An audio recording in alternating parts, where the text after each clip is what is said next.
मुख्यमंत्री डॉक्टर मोहन यादव ने कहा कि मध्य प्रदेश के ग्वालियर, सागर, रीवा और भोपाल में शीघ्र ही रीजनल बिजनेस कॉन्क्लेव और समिट का आयोजन किया जाएगा। इससे एमएसएमई सेक्टर में उद्योगों को बढ़ावा मिलेगा। निवेशकों से विभिन्न क्षेत्रों में निवेश के संबंध में चर्चा की जाएगी, जिससे औद्योगिक इकाइयों की स्थापना में सहयोग मिलेगा।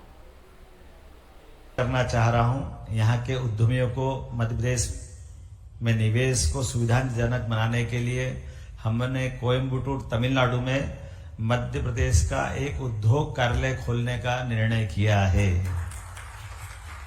மாண்புமிகு முதலமைச்சர் இப்ப ஒரு திட்டத்தை அறிவிச்சிருக்காங்க. இதுக்கப்புறம் கோயம்புத்தூர்ல மத்திய பிரதேஷ் நம்ம இண்டஸ்ட்ரி டெவலப்மெண்ட் கார்பரேஷனோட ஒரு ஆபீஸ் கோயம்புத்தூர்ல எஸ்டாப்ளிஷ் பண்ணுவாங்க. परमानेंटा அந்த एम्प्लॉइज இங்க वर्क பண்ணுவாங்க.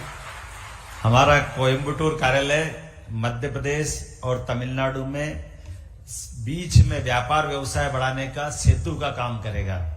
இந்த கோயம்புத்தூர் ஆபீஸ் மத்திய பிரதேஷ் தமிழ்நாடு ரெண்டுக்கும் ஒரு ஒரு பாலமா இருப்பாங்க. வியாபாரமும் வர்த்தகம் ரொம்ப மேம்பட இந்த ஆபீஸ் கண்டிப்பா எதிர்காலத்துல ஒரு உறுதுணையா இருக்கும் அப்படின்னு நம்புறேன்.